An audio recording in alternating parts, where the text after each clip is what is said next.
Hey all the savvy investors out there, I hope you enjoyed my previous video on Investing 101, where I defined 6 levels of investing and 3 steps into level 3 stock market investments. And today I'm going to go over my personal portfolio and show how I applied these exact 3 steps and scaled my portfolio from just $100 to over $60,000 in 1.5 years or so.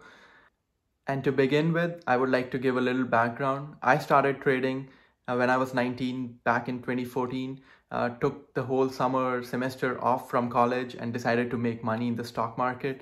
I started trading, or rather betting on stocks without core knowledge of the business and just trying to make money from the market movements.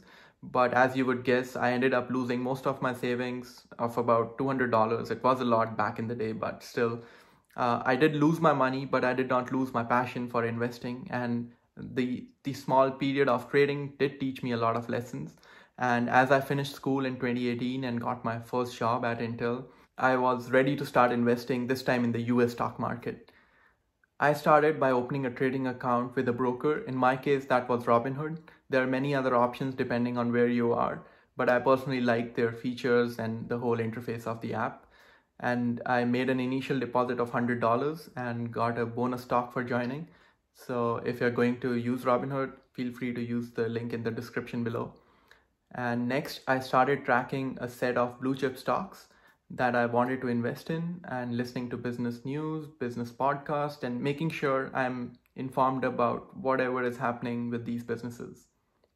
Once I was comfortable and well informed, I started to make small purchases of these stocks. Of course, dollar cost averaging my purchases, following the exact 3 steps. All right, so now let's go into the Robinhood app and I can walk you over through my personal portfolio. Okay, so here's the app and I have about $62,000 as of Friday, and as you see, about $7,000 in profit, which is not too shabby with the whole pandemic situation going on. Next, you might see that, yeah, I have a lot of cash in here. It's like I just have barely any stocks left. That's because I sold a lot of my positions last week because I expect a market downturn due to the market rising for barely no reason, like a vaccine news or reopening the economy. And hence I've been selling quite heavily. All right, so step 1 was index funds and mutual funds. So here are the 3 picks. My top one and the best one being Vanguard S&P 500 ETF. So this is a weighted average of top 500 stocks in the US. And as you see, I barely have any shares left because I sold this, but I had initially bought it at 240.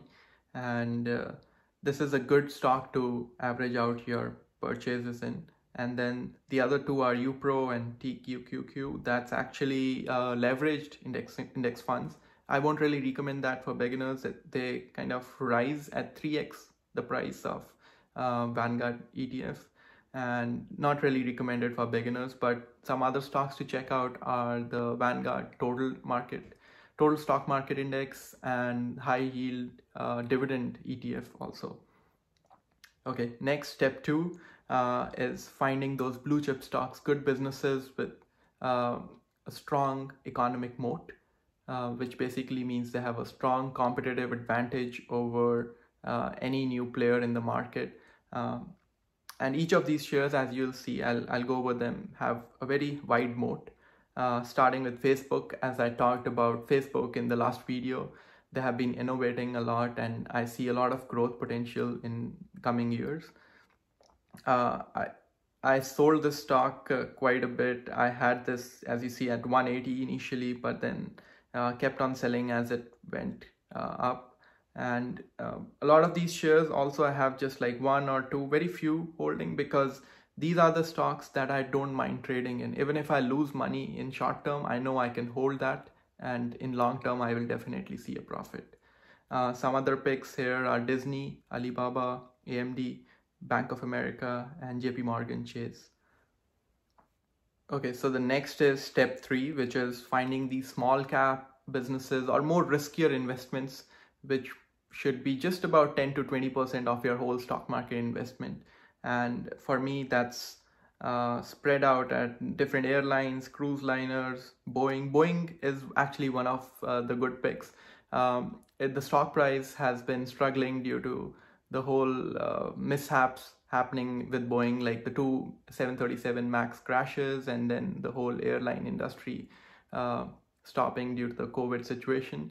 But I believe that Boeing is an essential part of the US economy. It has about, I think, 600, 700 suppliers for small parts, and then along with it, it has a big chunk in the US exports. So if Boeing goes bankrupt, US economy takes a big hit.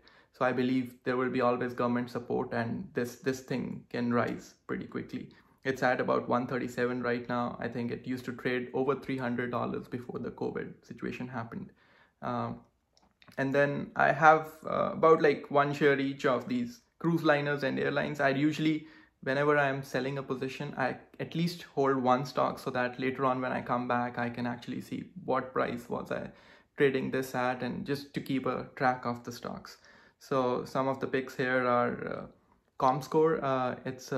It's a marketing company, and I think this also has a good potential to grow. And then I have Boeing, and then British Petroleum, United Airlines, Delta Airlines, NCLH. This is MGM Casino thing, and SoftBank.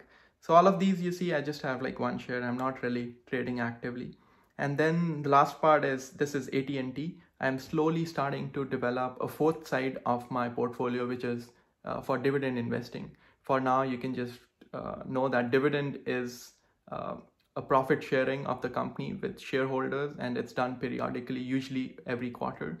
And a lot of these companies which have a strong core business tend to give out a good chunk of dividend, which in addition to the stock price gains can be very helpful in generating passive income. All right, so that was a quick overview of my Robinhood portfolio and how I implemented these 3 steps into stock market investing. But before you start those 3 steps, there's a step 0, which is liking the video and sharing it with friends and people who are interested in investing, so that we can grow this community and share our stock picks, share the news, and make discussions and make informed investments. That's it for this one, and until I make another video, stay tuned and stay safe out there. Thank you.